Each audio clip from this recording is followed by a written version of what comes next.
Today, I will continue on the topic, everything is predestined by a karmic imprint.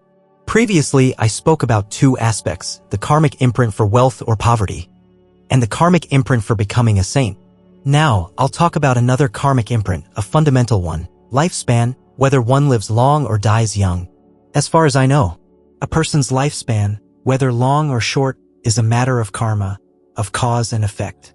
It's likely that in a previous life we created a cause, not necessarily a desire for a long life. It's not necessarily true that those who live short lives sowed bad seeds. That's not it. It's not that those who have a brief presence in this world were evil in their past lives. Not at all. It might just be that they chose a condition that brought them here very quickly and took them away very quickly, so their appearance in this world was brief. Therefore, we cannot say that those who die young were people who sowed bad, evil causes in previous lives. No, that's not right. Sometimes their mission was just that. However, there are also cases where we die young precisely because in some past life we did not respect life, and so in this life we face a premature death. That also happens, but it's not the case for everyone. Nevertheless, whether we live long or short lives is related not just to our own life but also to many other lives around us. Therefore, if we could know for sure how long we would live, we could plan more accurately for ourselves and for others. For example, some people's parents die without leaving a will. Then, the assets have to be divided according to the law. This happens because the parents didn't think they would die so soon and didn't prepare in time. But unexpectedly, their karmic imprint was to die quickly. For their assets, the law had to step in to divide the inheritance according to regulations. But in truth, the parents' intentions were different. They intended for the assets to be divided in another way they thought was more reasonable, perhaps a certain portion for charity, not all left for the children. Because they had already given their children knowledge and opportunities, they wanted their assets to be used for charity. But they thought they had a long time left and then they died suddenly. So, those good plans and wishes were shattered. And when the law steps in to divide the inheritance, everything goes to the children. It's quite complicated. Inheritance matters are generally quite lengthy. Or take this example, in the future, if governments want to select people to go live on Mars, they must, please, know how to read physiognomy, assess a person's character and fortune from their outward appearance, to choose those who will live long, because it's extremely harsh up there. If someone with a short life karmic imprint is sent to Mars and dies, according to the rules of, say, the Cosmic Alliance, they don't keep the corpse floating in the spaceship. They eject it into space to drift away. There's no burial, no processing, it's just pushed out to float away, the body unretrieved. This would be a great waste for the training plan. All the painstaking preparations. They wouldn't be able to complete their research mission. So, for extremely difficult missions, please look at the person's physiognomy. They must have a long lifespan before being assigned such tasks. Or in military or intelligence work, when going into dangerous places, the commander, the leader, please, must know how to read physiognomy. If they see someone with a short life karmic imprint, don't send them, as they might die midway and all plans would be shattered. You must ensure the person will live long before entrusting them with important plans. They go, and whether the plan succeeds or not, if they come back in one piece, it's a guarantee that things aren't too bad. But if they die, the plan is certainly completely shattered. So, understanding one's karmic imprint for a long or short life is crucial for planning one's life or for plans involving others. It seems trivial, but it's very important because it affects the interests of many people of the community. Back then, when I was very thin and frail, 1.65 meters tall but weighing only 43 kilograms, looking like a mere shadow of a person, everyone who saw me said, "That monk probably won't live long." So, no one had any hope in me, no one invested in me, no one gave me any money. So, being already poor and suffering, I became even poorer. Because people looked at my appearance, my karmic imprint, and thought, this one will likely die young. This monk will probably die young. Offering anything to him won't be beneficial. So no one made offerings. I was terribly poor. So already thin because no one gave money or offerings, I became even thinner. But unexpectedly, that wasn't my karmic imprint, people misjudged. I've lived to be over 60. It was thanks to prostrating to the Buddha trying to do good deeds that I managed to drag myself through. However, if we know our plan, we can choose a reasonable investment. For example, if those people had known I would live into my 60s, they might have invested a little and I would have suffered much less. No one invested at all. Another hardship is, for example, if we can foresee our destiny of a long or short life, we have a way to cultivate spiritually. For instance, if I know I will definitely live to be 80, I can have a reasonable cultivation program. What does reasonable mean? Which period should be dedicated more to creating merit and studying? And which period should be focused on cultivation practice? Or if I know I will only live to be 50, I would consider how much merit I have, how much to dedicate to creating merit. How much to cultivation, how much to research. Then it would be much more reasonable. Don't just assume everyone will live to 80 or 90 and follow such a long plan. Sometimes it might break down unexpectedly. And there's another thing, changing one's karmic imprint. It's said that cultivation can change karma. While some karma can be changed, the karma of lifespan is very difficult to change. I tell you in advance, the karma of lifespan is very difficult to change. We still occasionally hear ancient stories about a person who was predicted by a fortune teller to die young. But after they performed some very great meritorious deed, they suddenly didn't die. We often hear such stories, so we believe that the karma of lifespan can be changed. But I tell you, it can be, but it's extremely difficult. Because in this very life, the karmic imprint is already determined. Karma from past lives has already determined it. To completely reverse it is very hard. Why? Because it affects so many other people. For example, if a husband's karmic imprint is to live only to 45 and then die, his wife might marry another husband. Another husband is waiting for her. But if he doesn't die, if he changes his karma and lives until 75, how can she marry the other man? That other man is also waiting for her. So it messes up other people's affairs. The karmic imprints are already set. The karmic connections are intertwined in this life, how long this person lives, when that person dies, whom they meet, and so on. If that man refuses to die, then what about the other man who is supposed to arrive? His karmic connection dictates that on that exact day and time he is to marry this widow. But she doesn't become a widow. He stands at the door, peeking and waiting, while the two, the original husband and wife, are still affectionately looking at each other because the affection, the karmic bond, is still active. But the first husband won't die, so what can be done? It disrupts people's lives. He should have died when it was his time so others could proceed with their plans. But he doesn't die because he changed his karma, for example. Changing karma and not dying messes up the affairs of many others. If he had followed his karmic imprint at 45, closed his eyes, and departed, his wife would cry for about half a year and then another man would appear according to his karmic imprint. But it's complicated like that. So, why do we say that changing the karma of lifespan is very difficult? Because it's linked to the destinies of many others. However, it can be changed. If that man was supposed to live to 45 but lived to 75, it also changes the karma of the wife's subsequent husband. That other man's affair with this woman can no longer happen, and he's diverted to another path. So he becomes sad, goes to a certain pagoda, Fat Kwang Pagoda was mentioned, meaning Buddha Light Pagoda, to do volunteer work and changes his karmic imprint too.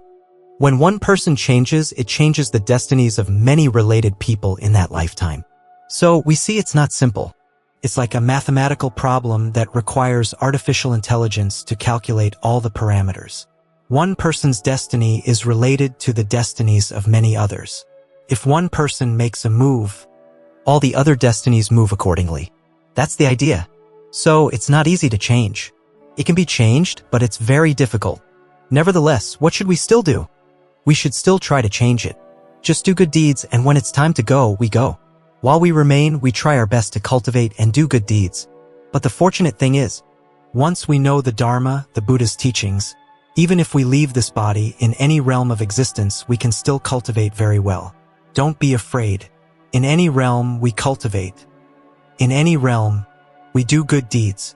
So don't worry about that. The most fearsome thing is for those who don't know the Dharma.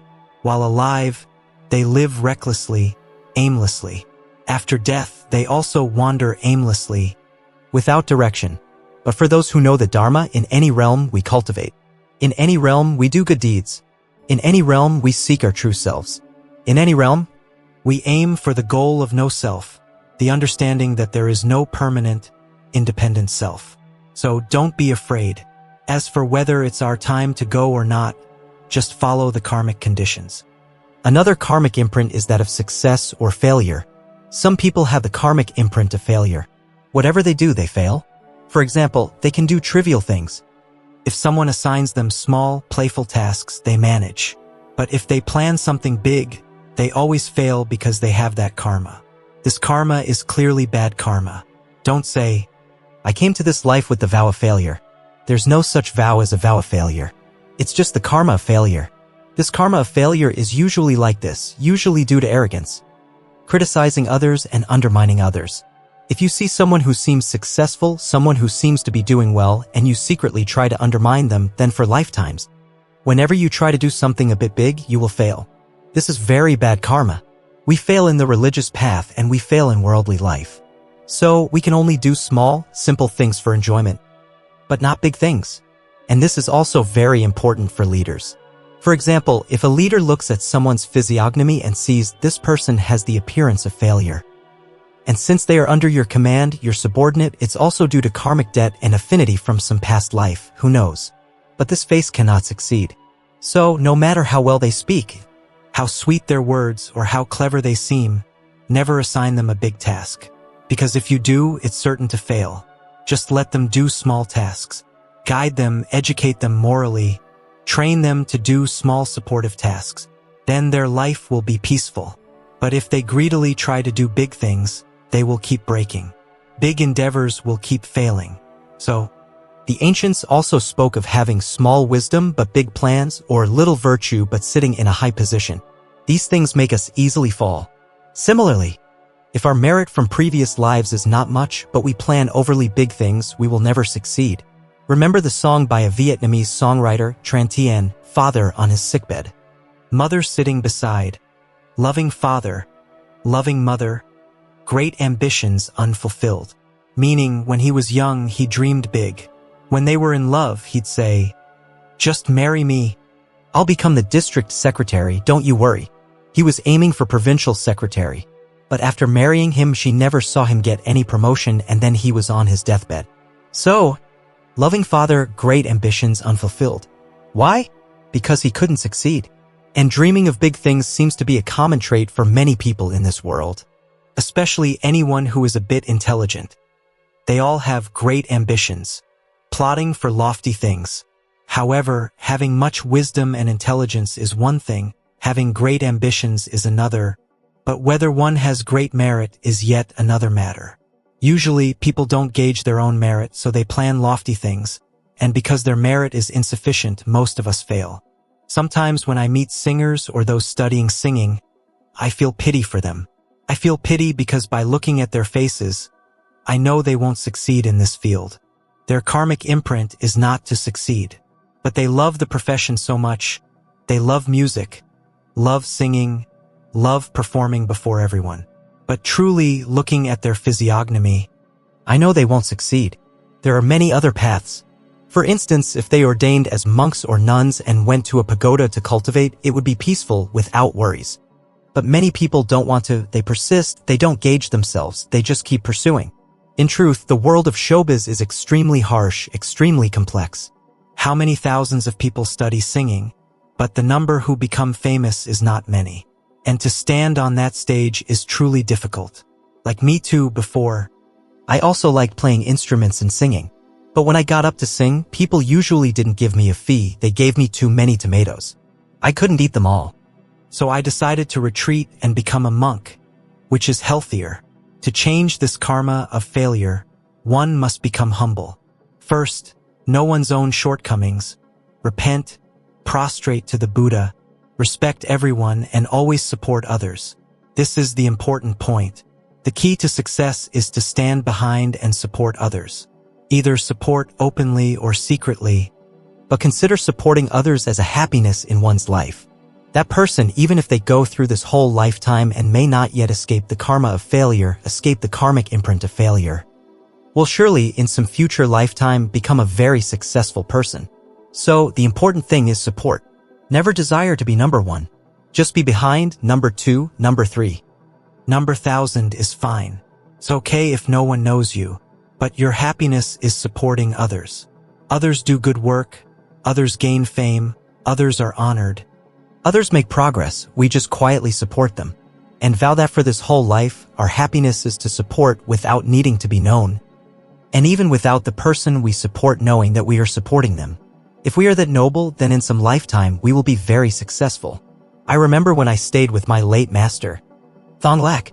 Because I am a person eager to learn, from morning till night, noon, afternoon, evening, I would sit beside him and ask relentlessly, asking until all the Dharma principles were exhausted. To feel at ease before entering a hut for retreat and cultivation. Then, one time, he said this, whatever you write will be printed into books. He said, in this world, many people write and then just store it in their closets, no one reads it and no one prints it. At that moment, I was startled. I hadn't seen that aspect. After that, I sat and contemplated and realized, that's right. I know many people and many of them write, but then their books just stay in the closet, unread. Once, I met a man who invited me to his house. He took out his guitar and sang songs for me. He had composed a whole pile of music. He showed it to me, it was a lot. He sat and wrote. In the old days, there was no computer software for writing music. He drew every line himself, wrote every note, very beautiful handwriting, very beautiful notes, well-arranged music. But until now still, no one knows what his music is. Now he's probably passed away. It's like that, not having that karmic imprint. Then I pondered Master Thong Lak's words, contemplated why I had this affinity.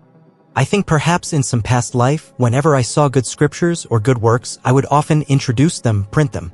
That is, I supported bringing the good things of others to the public. My heart was like that, not needing anyone to know my name as long as good things and beautiful ideas reached everyone. Perhaps because of that. So, for the karmic imprint of success or failure, the key lies in whether we support others or not. Now, if in our minds we have the notion of wanting to be number one, that's a very dangerous notion. Because to climb to number one, we have to push aside many others. But if we just support, then eventually people will push us up. They will elevate us, we don't have to fight for it. Beauty or ugliness is also a karmic imprint. It's very important and you don't need fortune-telling, you can see it immediately. Whether a karmic imprint leads to beauty or ugliness, you can see it right away. However, it can also change. Some people are unattractive when young, but as they grow older, they become more beautiful. And conversely, some people are very beautiful when young, but as they grow older, they become less attractive. When I was young, I'm not boasting, really, if you hear this, just let it pass. My childhood name was Nhung, and I was considered very beautiful. My uncle came and said, "Oh my, Nhung is as beautiful as Alain Delon," a famous French actor of France. Back then, Alain Delon was very famous. I remember it clearly, so beautiful, and when I look at old photos, I indeed looked quite good, but as I grew older, I gradually became less attractive. After ordaining, now many people look back at photos of me when I was young and exclaim, "Oh, why were you so thin?" When they say thin, they are being extremely polite, civilized, and cultured. What they probably mean is, why did you look so unattractive? They are being careful, restraining themselves. So, the karmic imprint of beauty or ugliness is immediately apparent. Beauty or ugliness greatly affects our lives, because a beautiful person has a social advantage. This is a very strange thing. Wherever you go among a group of people, the beautiful person is noticed immediately. And beautiful people attract others. Beautiful people are easily admired, easily collaborated with. Why? Because beauty is a natural advantage. Therefore, anyone who sows the cause to have a beautiful karmic imprint naturally has an advantage in life. But after beauty, many other factors come into play. However, beauty is an advantage. So, if we look in the mirror and see we're not very beautiful, then understand one thing. We are not people with many advantages in this society. So we must sow the cause to become beautiful. Many people like to offer flowers to Buddha statues, believing it will make them beautiful. That is also a factor, an element. Offering flowers to Buddha is also a cause and effect for becoming beautiful.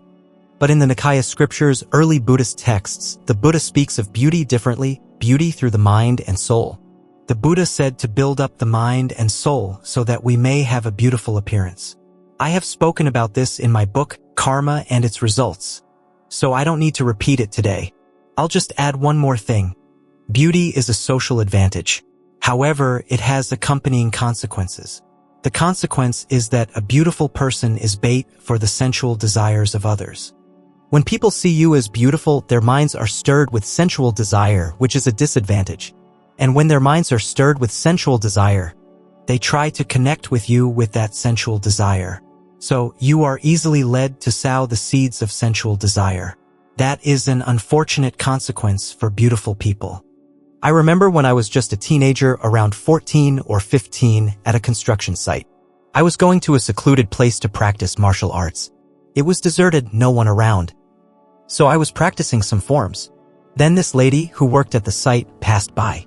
I don't know how, but she suddenly passed by and walked very close, almost bumping into me. She said, "So handsome." "Huh?" And walked away.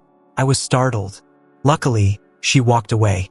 If she had stayed, I don't know, would I have had to use my martial arts to defend myself? Later, that incident passed, and I didn't pay much attention to it. But thinking back, it's true, beauty can bring such unintended consequences. That's one thing. Another is that I've also met many beautiful people whose minds are very much not beautiful. I've met quite a few like that. They look beautiful, but their minds are not beautiful at all. I keep sitting and wondering, why is that person's face quite good, but why is their mind not beautiful? I've been searching for the reason, and until now, I still haven't found it all. But generally, there are such cases. So, what about unattractive people? What are their minds like? I tell you, unattractive people have unattractive minds, 100%. Please remember this. Unattractive people have unattractive minds. Everyone down here, in the audience, shivers, thinking, so if I'm unattractive, my mind is unattractive? No. Everyone here is not extremely beautiful, but also not unattractive. You are very fortunate to be sitting here. If you were too unattractive, you wouldn't be able to sit here. Why, do you know? Because I just read some news about people who commit crimes, especially sexual offenders, rapists, and such. When the newspapers publish their photos, I always look at their faces to find the cause and effect. And I see one thing, their faces are very unattractive. So, they frequently have evil thoughts. Outsiders might not know. When they meet them, they might seem gentle and quiet. But inside, their minds are full of evil thoughts. When those evil thoughts ripen, things happen. Therefore, be careful.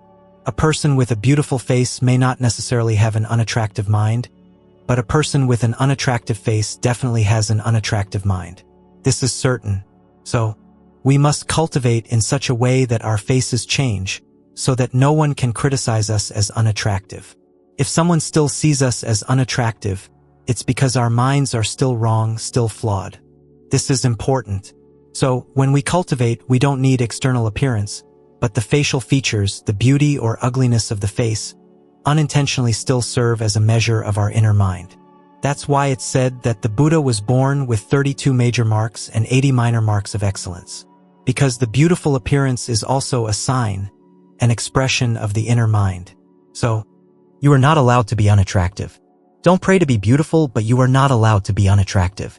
And not being allowed to be unattractive doesn't mean we have to go for cosmetic surgery. How do we not be unattractive? By adjusting our inner mind, transforming our inner mind. We must cultivate the mind so that gradually our faces are no longer unattractive. Remember that. And I have also noticed, there are people whom I first met and their faces looked suspicious. Too unattractive. But after following the pagoda for 5 or 7 years, their faces are different. Their faces are less suspicious.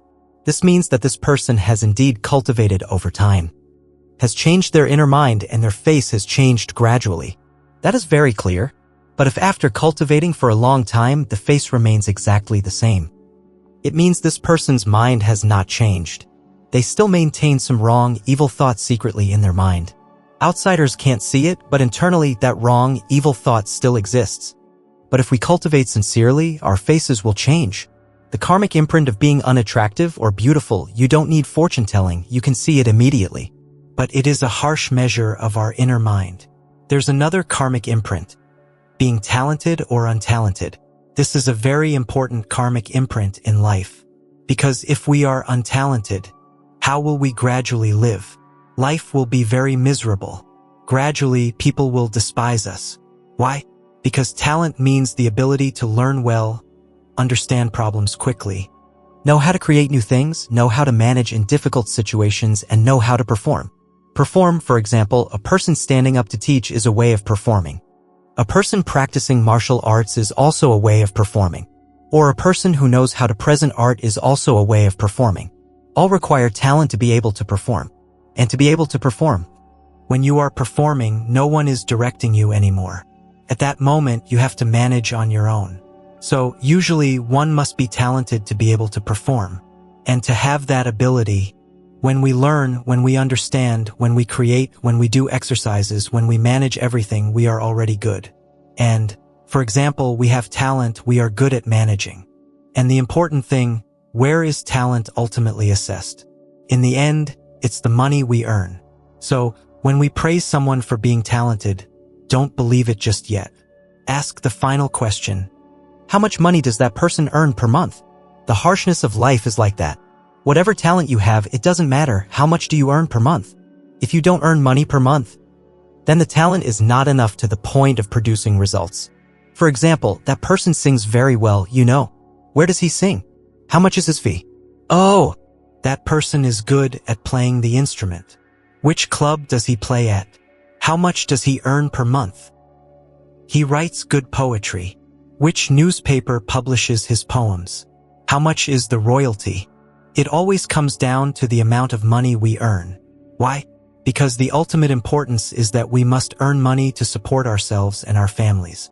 Only then can one be called talented.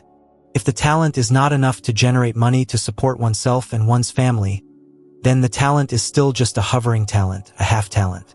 That's what talent is. What a wife fears most. Do you know? She fears most marrying a husband who has no talent. He doesn't make money. Then the wife has to shoulder the burden. Meanwhile, a wife's nature, by birth, her body is already weaker than a man's. And when she has children, she has to carry the whole family because the husband doesn't earn any money. When they first fell in love, he made promises. Extravagant promises. She believed him. Let's just say she believed his promises. I love you to death for thousands of years. Like the cowherd and weaver girl from a famous Chinese/Vietnamese love story. Yesterday was the Qixi festival, the day they traditionally meet. Wasn't it? Right. Yesterday was the seventh eve. But we don't know if the checkpoint guards let them pass, if the barricades were removed for the two to meet. We don't know yet. But that faithful love of thousands of years pities them, separated for thousands of years. A faithful love, very distant, longing for reunion, together forever, returning to the profound Dharma realm. For example, praying for them to cultivate. But the important thing is, ultimately, after marrying him, she just herds buffaloes, he raises some cows, they have 2 children, and she has to weave cloth until she's exhausted. The weaver girl and the cowherd. Weaver means weaving. Cowherd means herding cattle. That's all there is to it. But when in love, they speak sweet words. Those sweet words make us feel we will be happy. But true happiness or not depends on money. Without money, you can't be happy. And a talented person must ultimately make money. Fortunately, because you, referring to monks/nuns in the audience, have ordained, that need is no longer important. It's no longer important because once we've ordained, we accept the life of a beggar. We live on whatever people give. So it's no longer important. If Buddhist followers offer a lot, we live a bit better. If Buddhist followers offer little, we live a more austere life. We no longer have the harsh demands of worldly life. In worldly life, every month you need so much money to raise so many children, pay school fees, diapers, milk formula, oh my, so many things. It's terrifying. And then when the neighbor buys a new car, the wife starts glancing at you. Why did that husband buy a car for his wife, while my husband? She looks him up and down, and he says nothing. Those things are extremely distressing. But once we've ordained, if people buy cars and mansions, let them. We just walk, carry our alms bowl, and beg. It's not important anymore. It relieves so much pressure. Otherwise, the matter of having talent or not is terribly distressful. Now, not everyone ordains. So for those who haven't ordained, the factor of talent to make money is an urgent need. That karmic imprint is formidable. And without talent, living in this world is full of suffering. Gradually, you are despised by others. The frightening thing, the ultimate consequence of being untalented is being despised. This contempt is what causes mental suffering. So, we must escape the karma of being untalented. Cultivate to change the karmic imprint of being untalented. How? By not being arrogant, not being envious of others, not trying to bring people down. If you know someone has talent, find ways to develop that person's talent for their benefit and for the benefit of the community. Don't think about yourself. When you see a talented person, always think in your mind, how can I develop that person's talent? Don't let that person be hidden. Don't let their talent be stunted, submerged, wasted. Develop them for their benefit and for the benefit of the community. If you constantly think this way in your mind, for many lifetimes you will be a talented person. You must develop the talent of others. And if you know something, try to teach others devotedly. That is the cause and effect of having talent. And what is a genius? To become a genius, one must accumulate for many lifetimes. For example, in this life, we often support talented people. Whatever we know, we teach it back to others without reservation, meticulously, thoroughly. Whatever we teach it so that people grasp it really well. Then, in the next life, our intelligence will increase manyfold. But that's not yet a genius. To be a genius, that cause and effect must also be accumulated, sometimes from 50 to 100 lifetimes. However, during those 100 lifetimes, we are often disrupted. In some cases, unintentionally, in some lifetime midway, we create an unwholesome cause, and it suppresses our talent, causing us to fall back down, unable to rise to the level of a genius. But if we continuously go for 100 lifetimes, and in every lifetime we are devoted to helping people, loving people, teaching people, then after accumulating for about 100 lifetimes, we will become a genius. And what kind of person is a genius? A genius is someone who can see through problems. See the truth in matters as small as finer than a strand of hair, see things others cannot see, and can present what they see in a detailed, easy-to-understand manner, bringing great benefit to the community. That is a genius. And thanks to seeing problems so clearly, we can change social life, change the world. Our contributions make this world change.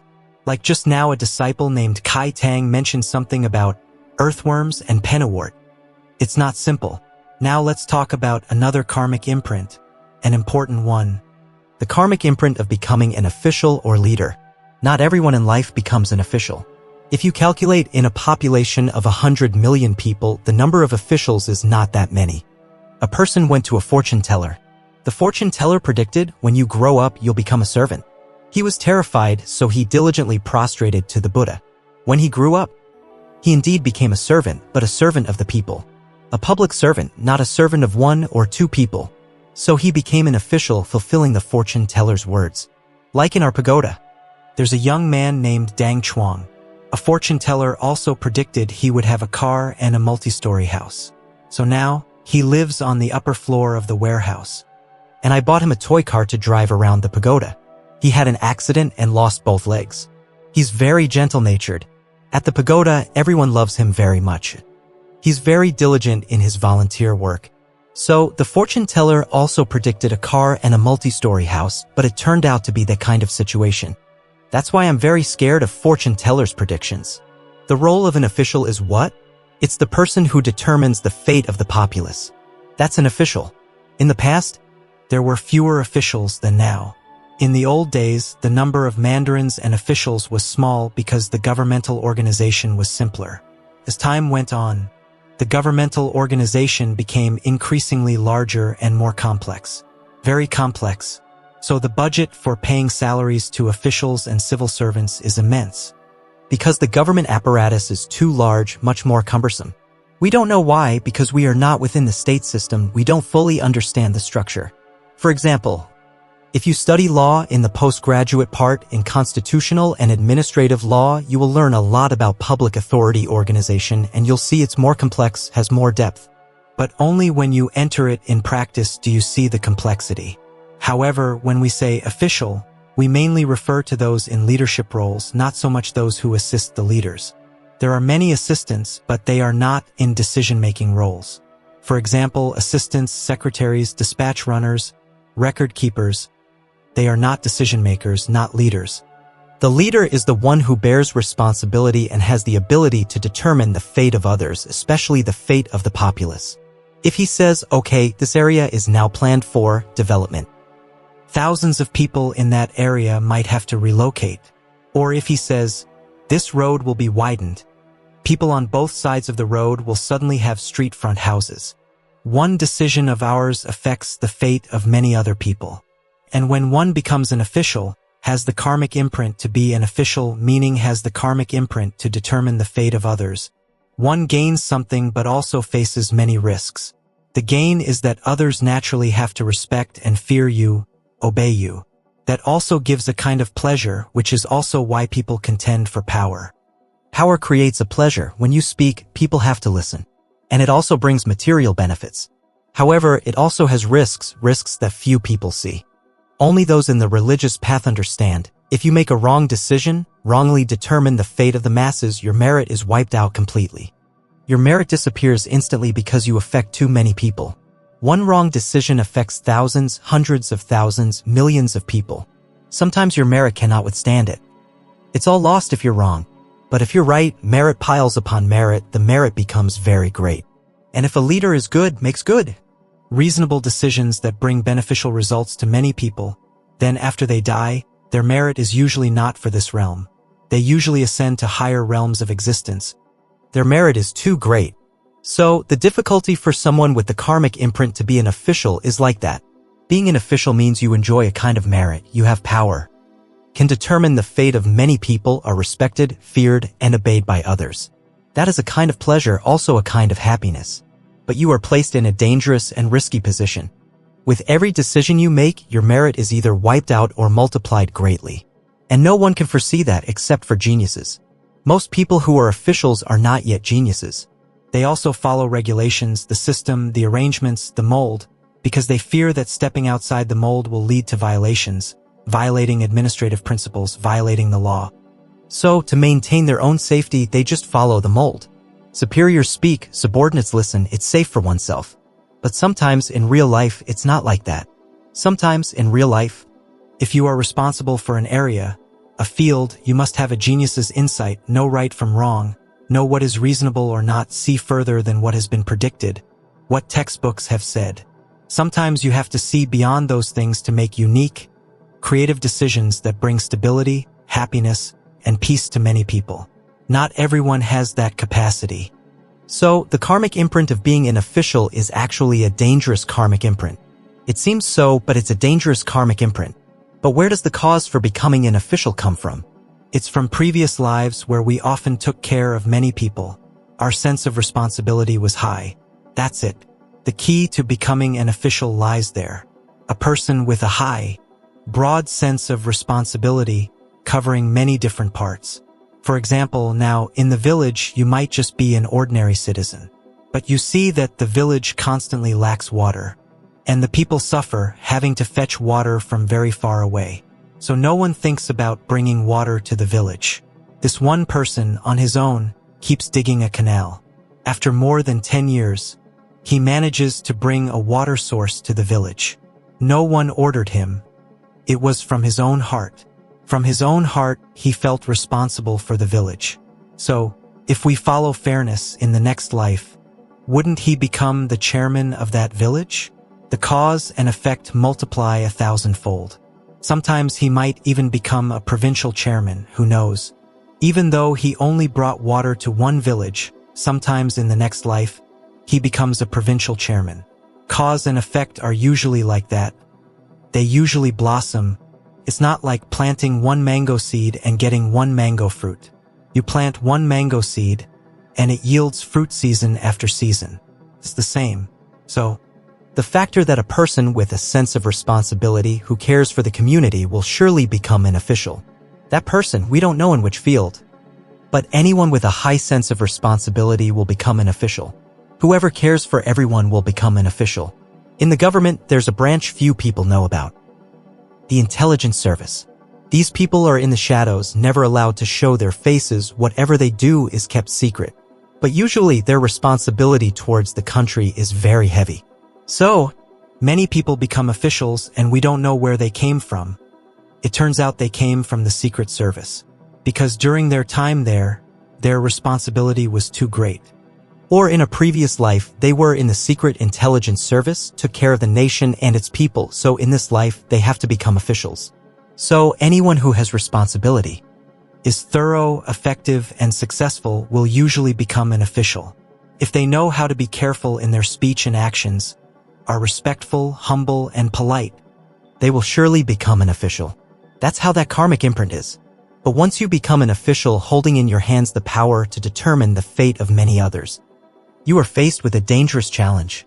A dangerous challenge is that if you make one wrong decision, your merit is wiped out and you fall back down, starting all over again. But how can we ensure all our decisions are correct? This is the difficult part. How can all our decisions in life be correct? It requires us to have wisdom, and often, we don't have enough wisdom because it involves a vision of the future. When we arrange a plan, direct something, we are directing for the future, never for the present or the past. The past is gone. The present is laid out before our eyes. But when we command or order something, we are arranging something for the future. And the future? The future has not yet come. So, to issue an order arranging for a future event that turns out completely correct, one's mind must also be that of a genius. It's not easy to be a leader, to have that vision of the future, to see correctly wherever one looks. That requires special wisdom.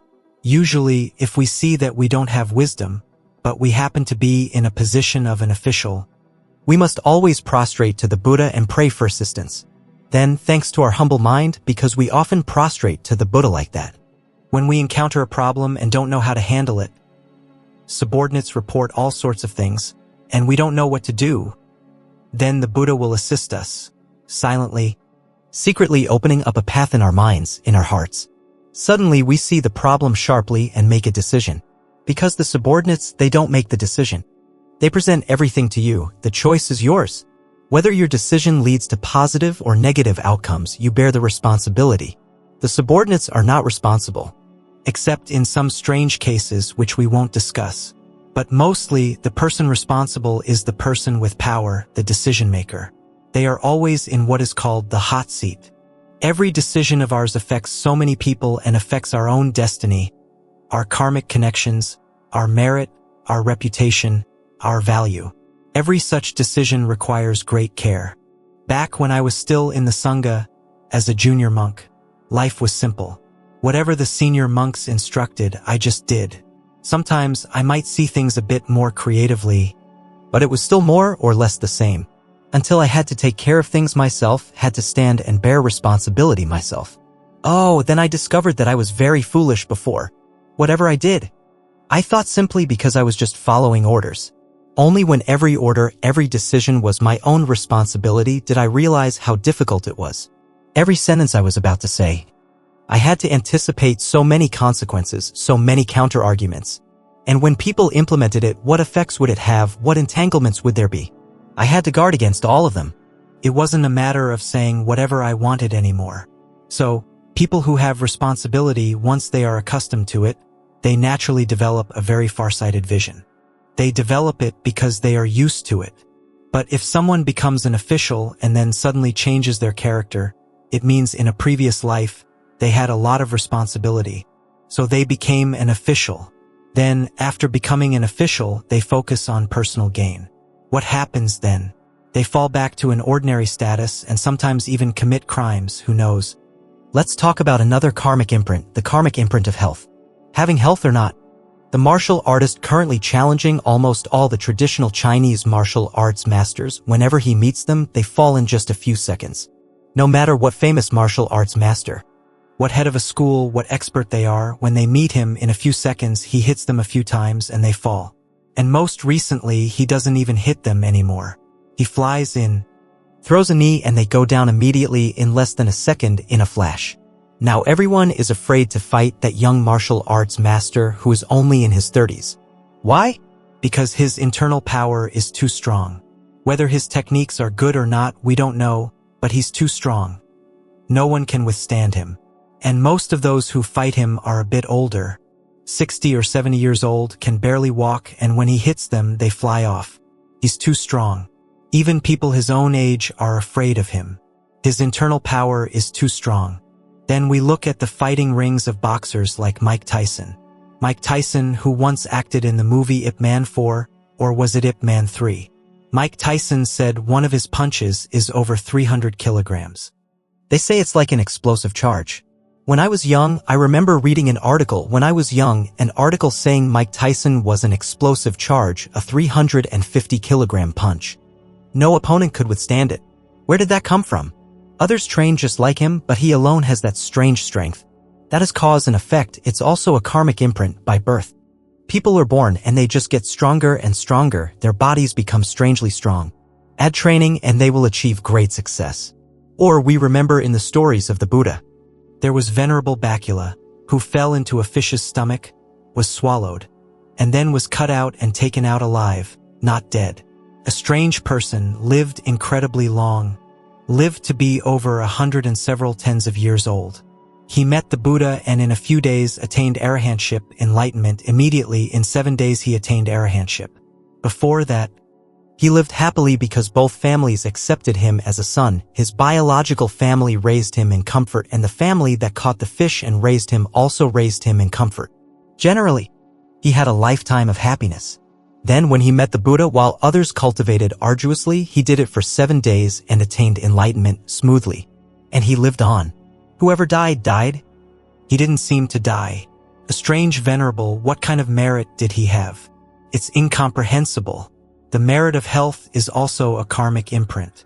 Or like Venerable Ananda, the Buddha's cousin and attendant, his case is easier to understand because he was a prince of the royal clan, so from a young age he was trained in martial arts. Trained in the secret internal cultivation method of the Sakya clan, the Buddha's clan. At that time, the martial arts of the Sakya clan had a very secret internal cultivation method. That's why King Suddhodana, the Buddha's father, and his lineage could firmly hold that kingdom, passing it down to Crown Prince Siddhartha, the Buddha before enlightenment, and his royal relatives, allowing them to stand firm.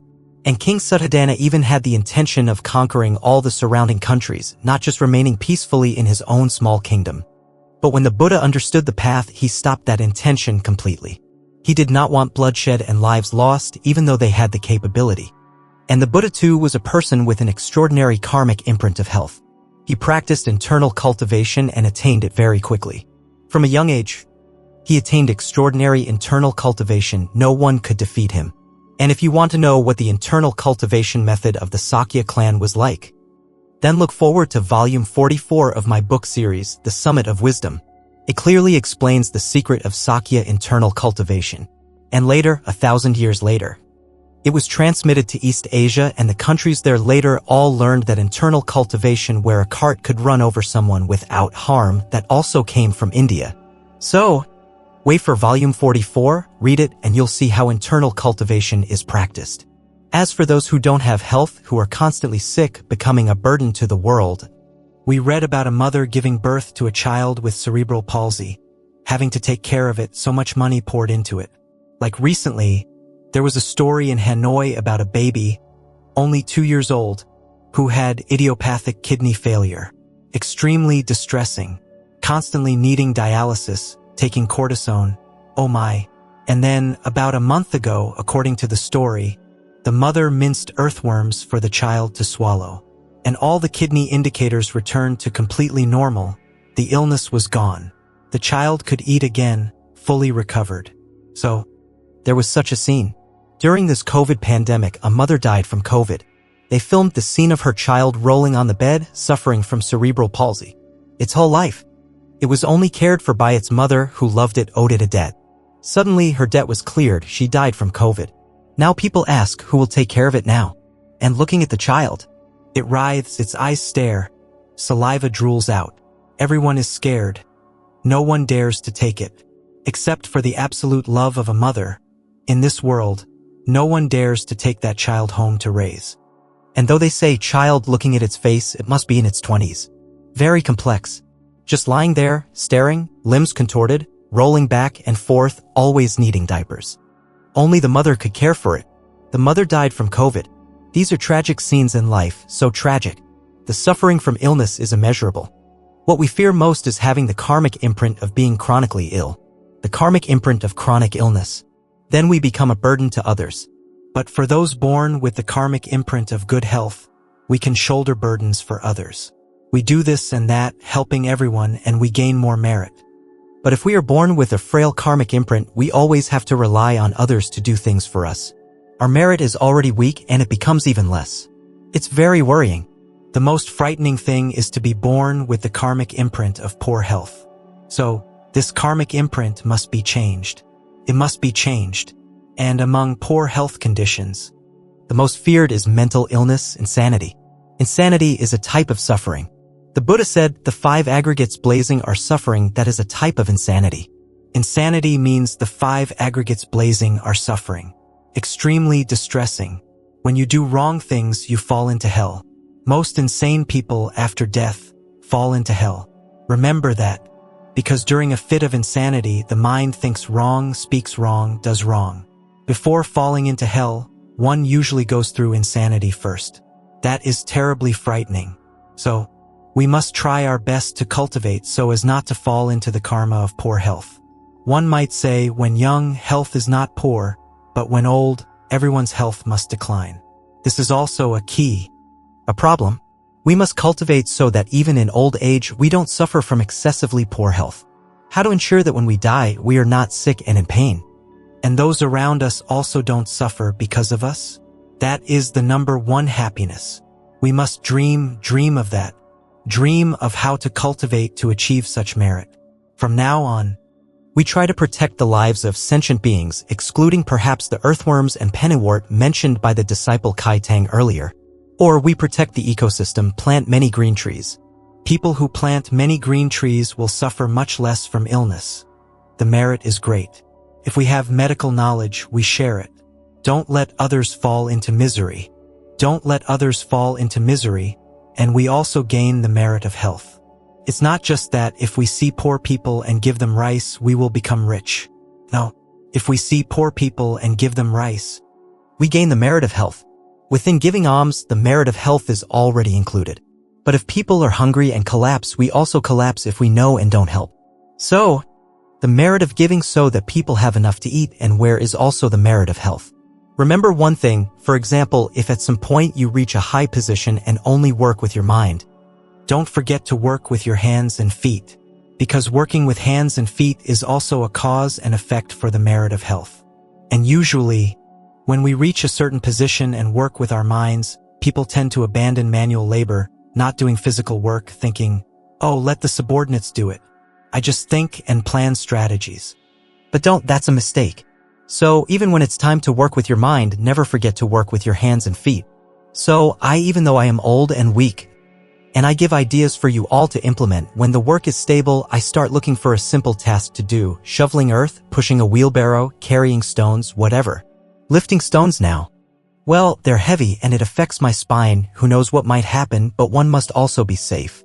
But if I can do manual labor, I also try to do it. I don't dare not. Why? Because it's also a cause of health and also to set an example for you all. Because when I was young, I worked enthusiastically in the pagoda, loved to work. It was a great happiness. Now that I'm old, well, I have to accept it.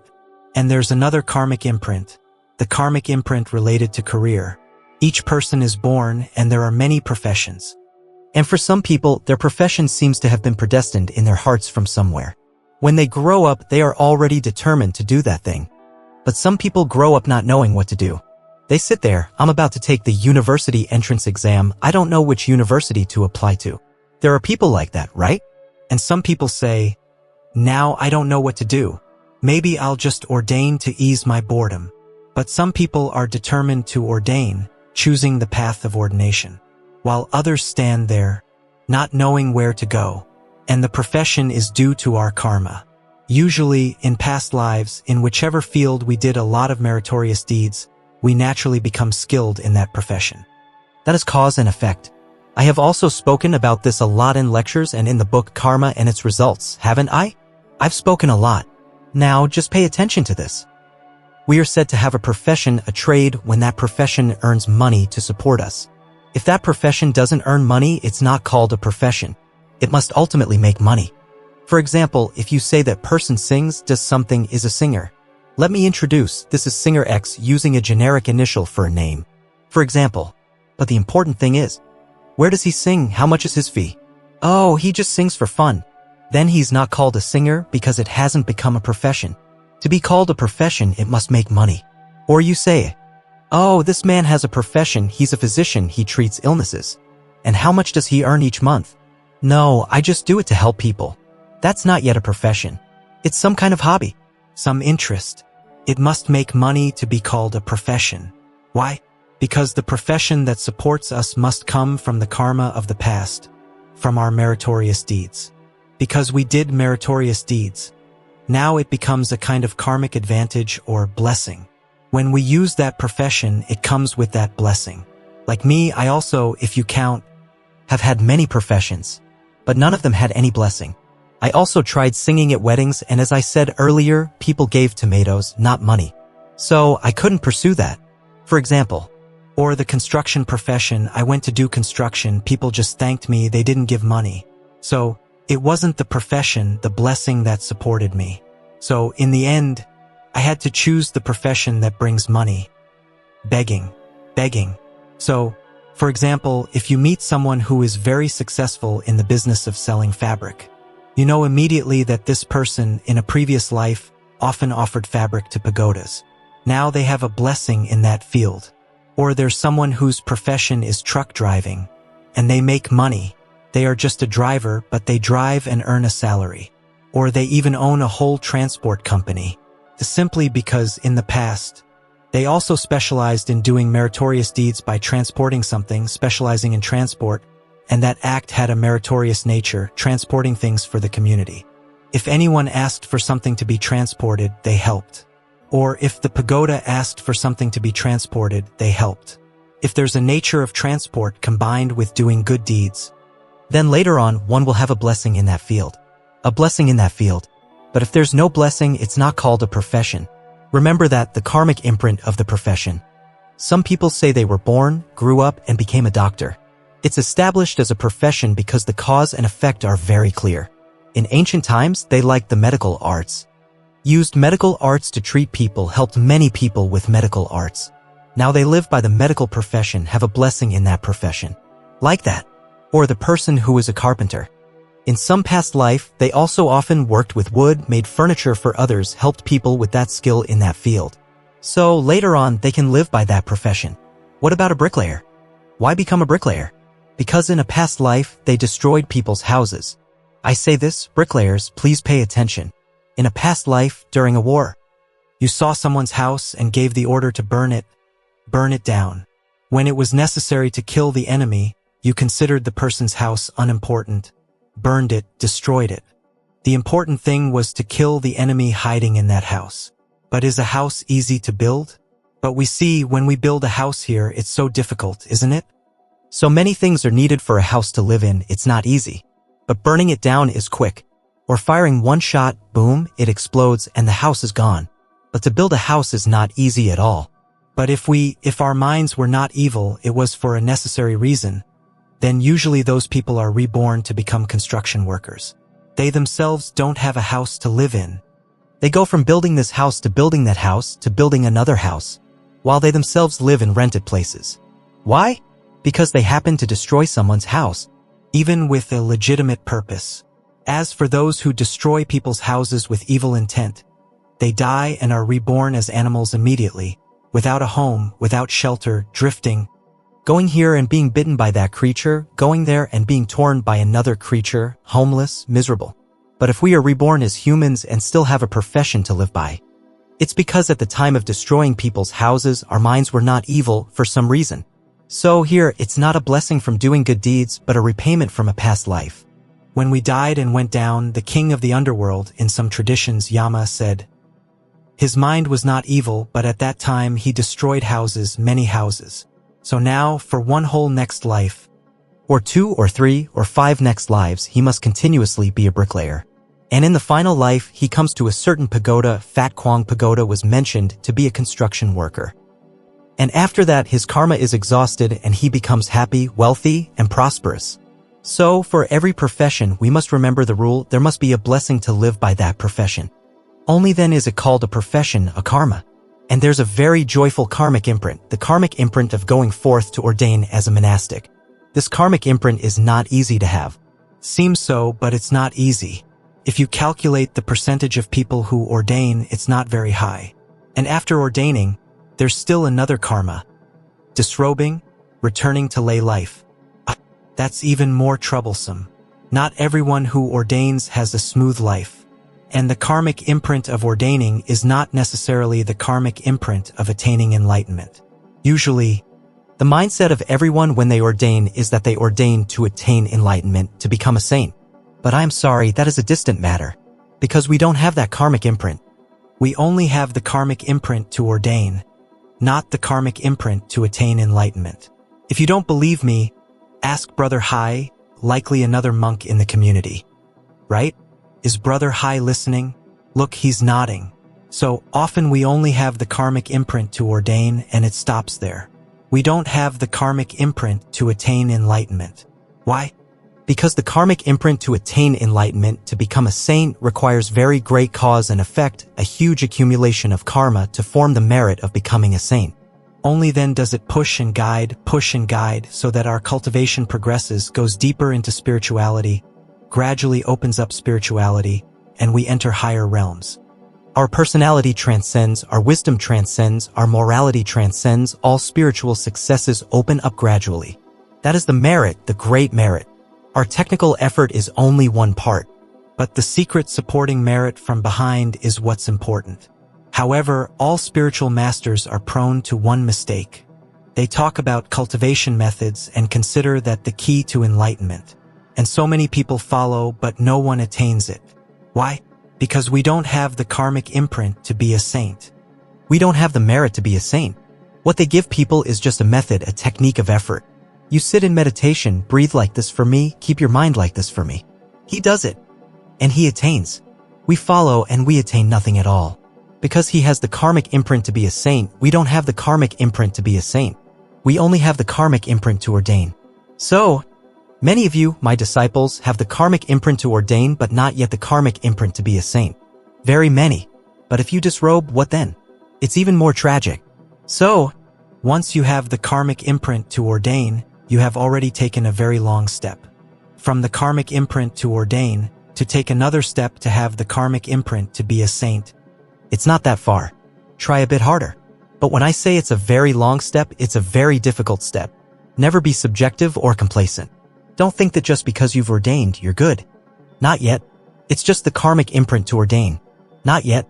Just now, the disciple Kai Tang wished everyone something during this period of social distancing, to rest or something. No. For us Buddhist practitioners, this period of social distancing is a time for retreat and cultivation. Meditate a lot. There was a Buddhist layperson who messaged and asked, during this period of social distancing, not going anywhere, staying at home and meditating constantly, strange realms immediately appeared, entering the mind, like entering a state of deep concentration. At that time, they didn't know what to do, afraid. How to ask? I'm afraid my soul will leave my body and fly away because my body and mind feel so light. Don't know how to ask. So you all, how would you answer that? You must know these things. So that later, when I am gone, you will also know how to answer people. That is, many lay practitioners. Sometimes they are lay people, they don't have the karmic imprint to ordain, but faintly in their minds, they have the karmic imprint to be a saint. They practice meditation very well, quite well. However, I never publicize it. Unlike some other schools, if their disciple achieves a little result, they shout it from the rooftops, effectively killing the person spiritually. They lose their merit, they can't cultivate anymore. The results are actually many, aren't they? But they must be kept carefully hidden so that people can continue to progress very far. The path is very long. If it's revealed too early, discovered too early, people are stopped. Their merit is lost. It's a pity. So I don't talk about it. So when we have the karmic imprint to ordain, we should pay attention to these things. First, beware of having the karmic imprint to disrobe. This is what's frightening. Having the karmic imprint to ordain but also having the karmic imprint to disrobe is extremely distressing. Second, having the karmic imprint to ordain, but will you be a true practitioner or a false practitioner? What is a true practitioner? It's cultivating properly. And a false practitioner? Acting. Ultimately like a profession to earn money, not truly cultivating. And we have the karmic imprint to ordain, but will we cultivate diligently or lazily? Sometimes people ordain but just cultivate slowly, leisurely. It's a great waste of time, a waste of the alms food from donors. But if we have the karmic imprint to ordain and we are diligent and make effort, and so we say, finally, when we have the karmic imprint to ordain. But is our karmic imprint that of an ordinary monk or a holy monk, an enlightened being? Let's just assume we are ordinary monks, okay? Assume we have the karmic imprint to ordain. But we are ordinary monks. Now, to transform that ordinary monk into a holy monk is a bit difficult. But very fortunately for us, we have the Buddha, we have the arahants, enlightened disciples.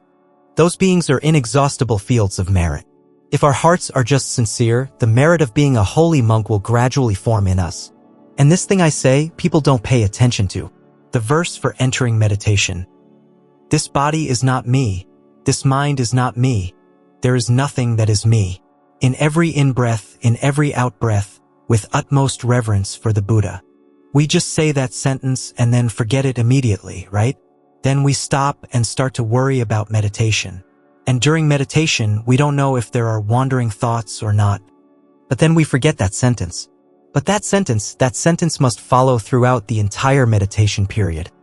Every breath of ours hidden within it is love and respect for the Buddha. This is very difficult, but it is precisely the key.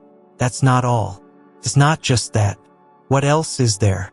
In every in-breath and out-breath, hidden within it is our mind of repentance for our transgressions from immeasurable eons. Repentance that is extremely profound, extremely thorough. So, I intended to give a Dharma talk on the perfection of repentance for the Ulambana festival, a traditional Buddhist festival for remembering ancestors. But Ulambana probably cannot be organized because the pandemic is still raging severely. Otherwise, if we just know the whole body clearly, know the in-breath, know the out-breath, it's just a technique, not yet the Dharma principle. And without the Dharma principle, there's no cause to become a saint. So, sometimes you hear the teacher talk about the breathing technique. Only talking about the breath, it's also very sad because it's only a technique, there's no Dharma principle in that breath yet. Now, another karmic imprint. The karmic imprint related to love relationships and family life. When we are born into this world, we are easily caught by the karma of love relationships. And some people are considered chronically single, which is also a karma. Sometimes it's happiness and sometimes it's a karma. Like me, I am also chronically single. There are several types. One type is happy being single because people don't want to be entangled. Another type is suffering from being single because people crave love and affection but don't have it. Two types. And emotions too. Sometimes, for some people, emotions are happiness, but for others, emotions are torment and suffering. And the emotions of people in this world are extremely complex, extremely distressing, extremely heavy. Usually it's like that. It's not easy to solve the problem of the love relationships and emotions of sentient beings. I use the term sentient beings because it's not just humans. Animals are also like that. But animals live by instinct, not bothered. But humans have conscience, responsibility, morality, ethics. So human emotions are heavy because of the spirit of responsibility. When we come to the Dharma, we are encouraged to try to abandon private, defiling emotions and replace them with compassion. Loving all sentient beings. We are encouraged to do so. But there's still the karmic imprint. The Dharma principle is like that, but the karmic imprint is another matter. Because what is the karmic imprint? It has been determined from previous lives. I'm telling you, there was this couple who ordained. The husband ordained at this monastery, the wife at that monastery. After about a year, both of them left the monasteries and returned home together. Why? Because they said they couldn't be apart. Meaning the debt still had to be. They still had responsibility towards each other. This is the point, responsibility. And what is love and affection for? It's for us to have responsibility. Because I am currently working on my doctoral dissertation on human obligations, I analyze this factor very carefully in the dissertation. Love and affection are a motivation that makes people responsible for each other. This is a truth. And why are we responsible for that person? Because we owe them a debt. It's cause and effect. Ultimately, it's cause and effect. But if we owe a debt, we must repay it. But from a previous life, we don't remember, so how can we repay it? In this life, if we owe, we still remember to repay because they have it written down. If we don't pay, they take a photo of the IOU and send it to us via a messaging app like Zalo for us to read again, be ashamed, and pay. There's a reminder. But from a previous life, we don't remember. So, it reminds us of that debt through emotions. So, what are emotions? They are IOUs sent via the messaging app of the heart. That's the definition according to modern understanding. Understand it like that to make it easier. It is precisely because of the impetus of emotions that we are responsible for each other. And those who ordain want to brush off those emotions because they say emotions are defiling, are attachments, so I ordain, I liberate myself. I am sorry, that is wrong according to the law of cause and effect. So what is the law of cause and effect? The law of cause and effect is this: have responsibility, but don't be attached. No one can do this. It's very difficult. Only a very skilled person in the Dharma can do this. Knowing that one has a karmic connection with that person, one only maintains responsibility, not allowing attachment. That's very skilled in the Dharma. But usually when we have responsibility, we become attached and then create karmic connections for future lives. So, a person who lives with a sense of responsibility, who cares for many people but keeps their heart unattached, that is the wisest, most skillful, most intelligent way to gradually remove the fetters of cause and effect and rise above. Don't talk about escaping debt. No one can escape debt. If you escape debt, you'll be hunted down immediately. That's the law of the world, and it's also the law of cause and effect. If you owed a debt in a previous life, don't even think about escaping. If we talk about worldly law, no matter where you run, they will hunt you down and catch you. And if we talk about the law of cause and effect, you can run to the ends of the earth. But you will still have to meet again to atone for your sins and repay your debts. So, the wise thing is to understand that we filter, cut out, and discard clinging emotions. Maintain responsibility to take care of things until the debt is cleared. That's how to be wise and escape the complexities of emotional entanglements. That's the way to resolve old karmic ties. You say, I have a karmic connection with that person. The teacher says, just leave it and go ordain, my child. Just run away. I'll show you how to run away. Run to heaven to hide? Only by trying to cultivate until your spiritual power is firm. Then debts are repaid with a spirit of responsibility, while the heart remains unattached. That requires great spiritual power to do. But to run away, to cut it off completely, sorry, we cannot defy the law of cause and effect. That's how it is. Now, I will talk about something else. A little about the pandemic. This pandemic reminds us of 2004 when there was a tsunami in South Asia. It struck all the beaches. The earthquake was 9.1, creating high waves that flooded cities, hitting India, Sri Lanka, Thailand, Indonesia. So many people died, hundreds of thousands, 300 and something thousand people. But it's still less than this year's pandemic. The world's death toll this year has reached 5 million, or has it reached 5 million today, all over the world. And the most terrifying thing is that it keeps dragging on, affecting the economic lives of so many people. Before, when the tsunami hit, I said this: the tsunami doesn't distinguish religions. Whichever religion, it floods in and destroys everything. It destroys pagodas, it destroys churches, it destroys Hindu temples.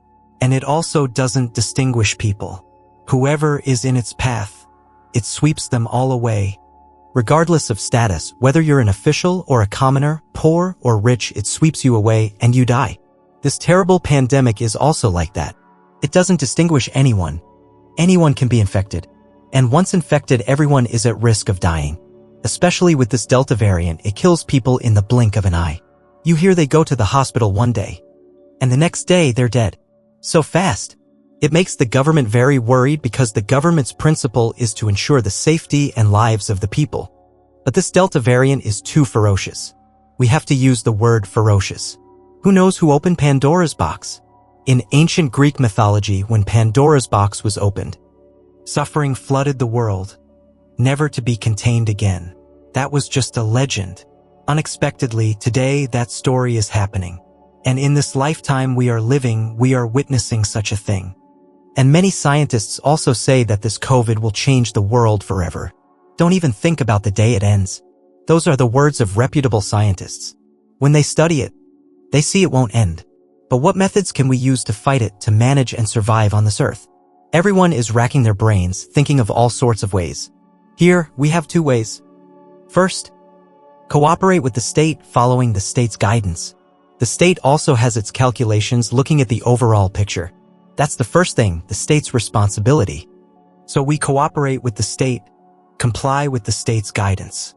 Second, each person must find ways to increase their own body's resistance. That is, taking ownership of oneself. We are citizens with a spirit of ownership, ownership of the country, ownership of ourselves, ownership of our families, ownership of this planet. To promote that spirit of ownership, we are not allowed to be passive, sit still and wait, be pessimistic, negative, discouraged. We must always be strong. When listening to a Dharma talk, don't get sleepy, drowsy, like that. And we must find ways to increase our resistance. Our spirit must be strong, not sad, not wavering. Sometimes, in very difficult circumstances, some people, when they run out of money, out of rice, can't go back to their hometown, money can't be sent up, difficult times, and with social distancing, it's very hard to go out and in. It must be said truthfully that in this pandemic situation, many lives are extremely difficult. But please, do not be discouraged. Maintain your spirit because that is the factor that allows us to maintain our resistance. I remember there are many who treat illnesses by fasting. They voluntarily fast, not eating, to cure something. We don't know how effective it is, but they fast, and their spirits remain strong. Very optimistic because they voluntarily fast. In the past, I also once voluntarily fasted for 21 days. Because I volunteered, I didn't suffer. But if you want to eat and have nothing to eat for 21 days, you would probably cry miserably, feel very sad. So, the difference lies in the spirit. In this situation, we may face great difficulties. But don't be discouraged. Think like a soldier in the jungle in the old days, fighting for the independence of the motherland. The hardships were even greater. Sometimes they were hungry. Sometimes they were injured, but their spirits were still what? Still optimistic, still fighting. Now it's the same. Whatever difficult circumstances, maintain your spirit. Don't be discouraged. Don't say things that make others sad too. Just stand firm. Then we find ways to boost our resistance by practicing breathing exercises. Now, you might say you want to boost resistance but don't have enough to eat. For example, some people have enough to eat, but what if you don't? Our ancestors used to say eat dirt. Not literally eat dirt. Earthworms under the ground are extremely nutritious, according to some traditional beliefs and more recent scientific inquiries into their protein content. If you have a source of protein like that from earthworms and pennywort, a traditional folk remedy reference, you won't collapse from malnutrition. And if it comes to the worst, then like those who practice cultivation and fast voluntarily, perhaps. But maintain your spirit and practice qigong breathing, energy cultivation breathing exercises. And importantly, another factor that strengthens our spirit is morality, a kind attitude. Meaning we may not have enough, but if we can share and help anyone, we should still try. Because that positive moral attitude increases our body's resistance. This pandemic spares no one. Let no one be complacent about anything. Don't be complacent thinking, I am rich. It comes and strikes down the rich too. Don't anyone think I am a practitioner. Many monastics have died from COVID. So don't be complacent about anything. Just like the tsunami striking. Spares no one, distinguishes no one. So always be humble, always be careful. Maintain an optimistic spirit. Maintain firm morality. Actively train yourself to boost your own resistance. Because when we boost our resistance, when our body's resistance is strong, we get these benefits. We might not get infected because the virus enters, meets strong resistance, and bounces off. That's the first benefit. The second benefit is that when our resistance is strong, even if we get infected, we don't develop symptoms. It just passes through smoothly, no symptoms. Like, statistics now show that about 70 to 80% of people also don't have severe symptoms. These are people with strong resistance. Strong resistance prevents infection. And if infected, you don't get sick. And if you do get sick, you don't die. And if you do die, then, well, that's another matter. Speaker trails off with a touch of dark humor. So, the important thing is what's called the responsibility of a person who knows how to be master of themselves, master of the country, master of the world. Don't be passive, don't be discouraged, and train yourself to enhance your resistance during this difficult and arduous pandemic period. Thank you everyone for listening. See you again. Oh wait, there are still questions. Is there any singing? Heavens. So many questions. Goodness. Q&A session. Q1. When I go to temples or shrines dedicated to various deities, am I allowed to prostrate to these deities? In principle, as Buddhists, our primary refuge is in the Buddha, Dharma, and Sangha. However, sometimes these temples or shrines honor figures who have also done great deeds for the community. So, respecting them is also a part of human morality and cultural etiquette.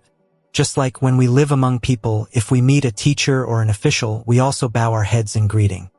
That is human culture and morality. So, if we encounter such a deity or respected figure, we can also bow our heads in respectful greeting. What's wrong with that? Don't be too rigid and become arrogant, making people dislike you. Q2. My living space is too small, and when I cultivate and practice Qigong, I can't hide it.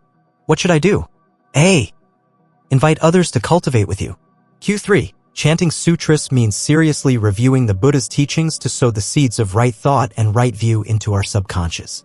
So, if I don't have time to formally prostrate to the Buddha, can I just sit quietly by myself and read the sutras? A. Yes, with a heart that respects it as the Dharma treasure, the precious teachings of the Buddha. That's fine. Q4. Since following you, Master, I try to be humble. If I achieve anything in my studies, I always hide it from everyone. But my mother, whenever she finds out, boasts about it all. I don't know what to do. That's right. Many mothers inadvertently harm their children's progress by boasting like that. The child suddenly can't study as well anymore due to the loss of merit from such public display. This happens. You know. So you have to solve it yourself. Tell your mother, Mom, do you want me to become a good person and succeed? Then please keep quiet, stop boasting. When you boast, you harm me. I lose my merit, and I can't study as well. Speak clearly, explain cause and effect. It's true that parents often harm their children this way, and often the child isn't even that good, but they exaggerate and then it all disappears. Q5. When meditating, if I see a fellow practitioner nodding off from drowsiness, should I wake them up or leave them be? If you wake them up, you'll end up just watching that practitioner and won't be able to meditate yourself. If you don't wake them up, you'll keep feeling restless. So just gently wake them up. Wake them up, and then later you won't suffer from drowsiness yourself. Q6. After sitting for quite a while, both sides of the body/legs become achy and tired. Watch out for your age. Wind or adverse energies, in a traditional medicine sense, might have entered over a long period, causing blockages. You may need to practice specific Qigong exercises like Du Xe Dan, a type of Qigong exercise involving hanging and swinging the body, to help with this. Q7. Regarding repentance, I mentioned it earlier, repentance must be very thorough and devoted. Imagine that from immeasurable eons, every little thing we did was mostly wrongdoing. We must visualize this thoroughly. Q8. I make offerings on a high-rise balcony and see very few spirits of the deceased come to eat. That's usually the case with such locations. So, you can also do it stealthily somewhere else, not necessarily at your home. Sometimes, at a quiet street corner, you can place the food down. Perhaps afterwards, ensure it doesn't become litter. Stand there, make a wish chant, call those spirits around to eat, then leave. No one will know. But be careful now in some places.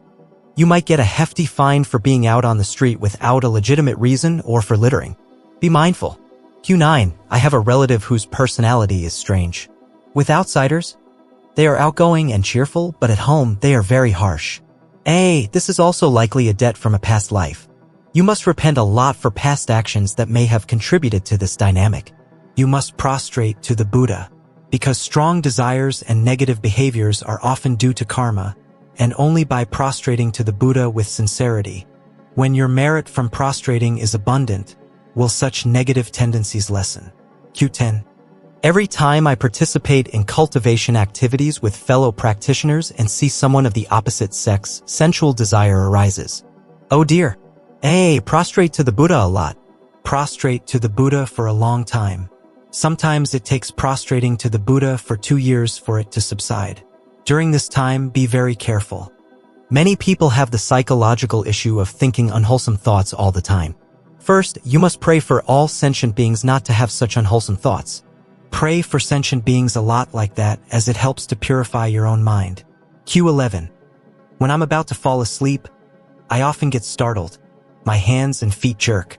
Two possibilities. Sometimes it's due to unseen beings or spirits coming and touching you, or it's due to your own mind being agitated. Could be both. Just try to cultivate. Over time, it will pass. Q12. When meditating, I often feel a slight tension on my head. It doesn't make me uncomfortable, but I know it's wrong. I'm using effort wrongly. A very small mistake that I myself don't even know. And I can't even describe it for anyone to help me fix. Because sometimes when I speak, the theory is all correct, I understand it all, I don't say it wrong. But when I start to apply the effort, there's a mistake. And that mistake, no one can correct for me. Only through repentance, prostrating to the Buddha, until one day I myself discover that very small mistake can I overcome it. But if there's tension in the head, it means it's wrong. You must repent. Q13. When I contemplate the impermanence of the body while meditating, wandering thoughts keep arising. What karma do I have? A. You have countless karmas, you have all karmas, you have the entirety of karma. Remember that. When we meditate and have wandering thoughts, it means our karma is still very heavy. Our karmic imprint is not yet that of a saint. So, first you must repent. Then you must respect the Buddha. And remember, this repentance and respect for the Buddha, you must set it in your mind for 1,000 more years. Don't think a few years are enough. Remember that. In your mind, think like that. Transgressions are endless, immeasurable from ancient times. It's not simple that in 1 or 2 days, 1 or 2 months, we can exhaust the repentance for past sins. And the reverence for the Buddha is for 1,000 more years. Determine it like that. Q14. When contemplating the impermanence of the body, am I imagining things? It's not imagination. It's an accurate, objective perception of your body. There's no imagination at all. Q15. Sometimes my merit is less than my parents', so when I speak, my parents don't listen. Then I must rely on the Buddha to speak. Prostrate to the Buddha. Pray for my parents not to do wrong things that I can see. If so, it suggests you may have a karmic debt to your family. Your family doesn't owe you. Q16. I love my parents and siblings, but no one cares about me. That means in a past life, you owed them a lot. Now just try your best. Never mind if they don't care about you. Just find ways to support, contribute, and serve them to clear the past debt, and also to make them owe you a debt in return through your kindness. Q17.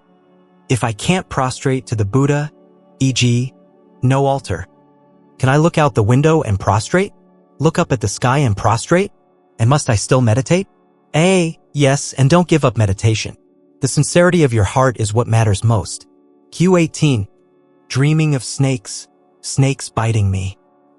This can be a manifestation of the karma of sensual desire chasing you or a sign of obstacles. Q19. Every time I meditate, my eyes aren't restless, but there are many colors shimmering like ocean waves, making it hard for me to concentrate and giving me a headache. This is because your brain is still agitated or there's an imbalance in your energy. So, you must keep your eyes slightly open, looking clearly but softly at the surroundings. Repent. Be aware of your breath, be aware of your whole body, from the basics, little by little. Don't be eager to concentrate too soon. Don't try to force your mind to concentrate. It will create visual disturbances or illusions immediately. These are visual disturbances from effort, not necessarily full-blown hallucinations. Q20. If I criticize my teacher, and it turns out my teacher is a highly accomplished monk, what will happen to me later? It will lead to very negative karmic consequences, a tragic outcome for your spiritual practice. Q21. When meditating, I often feel pain, heaviness, and aches in my shoulders and spine. I feel like my shoulders are misaligned. 2 possibilities. 1. You have some unseen being or negative energy attached to you. 2. Your vital energy is stagnant. You may need to practice a Qigong system like Nguyen Phap Kite Song Original Dharma Qigong system a lot. It could be both. Be careful, because when we cultivate, sometimes our deceased relatives, if they are not yet liberated, may attach to us, sit on us metaphorically, and we feel that stagnation, heaviness. It's very arduous.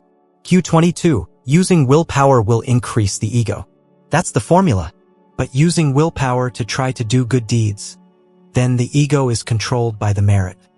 For example, if fellow practitioners assign a task, we try our best to complete it. That effort to complete it is still willpower, but the task fellow practitioners assign us is usually a meritorious deed. So that very merit restrains our ego. But if we only use willpower to try to do something that is not a meritorious deed, something that benefits ourselves, then the ego will soar to the sky. So when fellow practitioners assign a task, and you don't dare to try hard for fear that your ego will increase, then you're misunderstanding and potentially hindering your progress. Q23. When to practice internal cultivation. When is chi, vital energy, attained? A. When your abdomen becomes firm and taut. Later, when you read story 44 of my series, The Summit of Wisdom, you will understand more about internal cultivation. We have the sacrum, which is the root of yin energy, to stabilize the nervous system, brain, the entire skeletal system, and the meridian system. But we have an acupoint called the dantian, an energy center in the lower abdomen. It's formless, hovering in the lower abdomen. It's formless, but it's a very small point, yet it stores all our vital energy. It's very strange. It's very strange that this vital energy can metaphorically move mountains and fill seas, yet it's contained in a tiny point. This is something science cannot easily explain. But practitioners of internal cultivation understand it because they can feel it. So when you practice correctly and attain chi, your abdomen must be firm, and that dantian point stores abundant energy. Initially, when it's not yet sufficient, however much energy you cultivate, it gets stored in that acupoint. It disappears inside, because it's empty inside. The dantian point is small, but its vital energy is empty, so everything you cultivate goes in there, hides in there, keeps pouring in but never fills up. But after practicing for many years, it starts to fill up from within and you become an expert. Then you realize the abdomen is what matters. Just having a clear feeling in the head is not yet it. That's just superficial, nothing important. Regarding a practice possibly involving oil or abdominal pressure with such practices, the abdomen must be tense for it to be correct. If it only makes the head tense, it's wrong. That's why many people who practice internal cultivation keep their minds on their heads, on these acupoints, trying to open acupoints, letting energy rush to the head, damaging the brain. This is called chi deviation madness, a state where energy flows incorrectly, causing harm. Energy rushes to the head and damages the brain. Practice moderately, but the abdomen should always be firm. The vital energy should be consolidated below, stored in the abdomen. That's correct, not rushing to the head. That's why every time people practice such methods, they often prostrate to Patriarch Bodhidharma, an early transmitter of Zen to China, to pray for the blessings of the holy beings. It's not just our own effort, because internal cultivation, qigong, all come from the teachings of holy beings. So we often prostrate to the Buddha, to the Arahants, to Patriarch Bodhidharma, asking for their assistance so that we practice correctly. Everyone does that. Everyone prostrates to the patriarchs when practicing. Q24. What is my karmic connection that I have so many spirits following, possessing, and disturbing me? I want to prostrate to the Buddha, but the spirits disturb me and don't allow it. When I work, my work is affected. This is also due to your karma. Your karma is that you owe them a debt, so they possess you or affect you. If you didn't owe them, they wouldn't. And secondly, in the past, when you were a ghost or an unseen being, you also liked to possess or disturb people. 2 karmic causes for being affected by spirits. 1, you owe them a debt, so they metaphorically take over your body or influence you as if to collect the debt, or sometimes out of a mischievous nature. 2, when you were a spirit, you like to possess or disturb people. So, in the future, if you become a spirit, please don't disturb anyone. Remember that. Therefore, you must repent, pray for them to be liberated, chant sutras for the spirits you owe debts to, so they can be liberated. Thanks to your cultivation and sutra chanting, they are liberated, which is also considered as you repaying your debt. Q25. I see many fellow practitioners who have joined the temple's youth group for a long time, contributed, done volunteer work, and nurtured the dream of ordaining. But most don't have enough merit to ordain. As they get older, they have to struggle with the issue of getting married. Fellow practitioners who cannot ordain want to live by beautiful Dharma principles but also don't want a married life, yet they face pressure from family, friends, and relatives. Every new year, they are asked, "Are you married yet?" It's so distressing. Not getting married is also a significant choice and can be a path of practice. It's not easy either way. But be careful. As I said earlier, live with responsibility towards everyone. Perhaps you don't yet have the merit to ordain, don't have the karmic imprint to be a monastic. But as a layperson, you can still have the karmic imprint to be a saint, you know. It's not impossible. Many laypeople still attain enlightenment as usual. Sometimes one doesn't have the karmic imprint to ordain but still has the karmic imprint to be a saint if one sows enough conditions. And what are those conditions? A spirit of responsibility towards everyone. Whether you owe a debt or not, just be responsible towards everyone, live altruistically. Then for those you owe debts to, whom you should have been entangled with emotionally, because you have lived responsibly, you overcome it without needing to have those emotions. As for parents who keep urging, demanding you get married, you might playfully or firmly say, "Mom, whoever you'd like to see married, perhaps you can arrange that for someone else, or focus on your own happiness. I'm not ready/choosing that path now." The original was more abrupt. This is softened for general advice. Q26. Once when I read the sentence, "Escape clinging to self and ignorance," I forgot it. Try hard to memorize it. It's a key aspiration. Q27. Speaker refers to a path not taken in some Zen schools. In ancient times, they didn't follow that direction. Because there's a type of Zen called patriarchal Zen. When people find their true self or a state of profound inner peace, they become content and stop at that point. They get stuck there, unable to proceed to the understanding of no self. Cultivators, Zen practitioners, face two pitfalls. The first pitfall is when the mind begins to become pure and empty. They think they've attained something and stay there for thousands of years, unable to pass, unable to find the path to enter their true self or deeper understanding, just staying there. They sit quietly, life after life, just staying there, unable to escape. The second type is those who find the path to enter their true self. Please remember, a pure mind is not necessarily one's ultimate true self or the end of the path. It takes great effort to find the door to enter this deeper self. But after entering one's true self, they also stop there, also for thousands, tens of thousands of years. It's also very pitiful. Only those with deep and vast karmic affinity and merit can pass beyond even their true self to reach the goal of no self. This requires a great vow, a very strong aspiration. It's not easy. I will speak more about this on New Year's Eve, a traditional time for deeper teachings. Q28. These wrong thoughts are not from me but sown by Mara, negative forces or inner demons. It's both my past karma and Mara's influence. So, please pray for all sentient beings not to have wrong thoughts. Q29. Many people often say this, "You must love yourself first." This saying is both right and wrong. It's only right in the sense of trying to maintain good health, because if we have health and energy, we can do the second thing. And the second thing is what's truly right, serving everyone. It's not about seeking health and knowledge for ourselves and then loving ourselves primarily. That can be a misinterpretation leading to selfishness. So that saying is right and wrong in that way. But now some modern Western thought often promotes that idea, "You must love yourself." "You must love yourself" can be misleading. You are not allowed to primarily love only yourself in a selfish way. You love everyone. But because you love everyone, you must be careful to preserve yourself as a tool to serve everyone. And preserving and cultivating yourself as a tool includes what?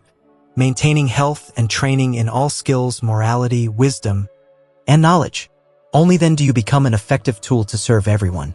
Because you love everyone, not just yourself. Remember that. Anything else? Any more questions? Any more singing? Dedication of merit. Okay, thank you.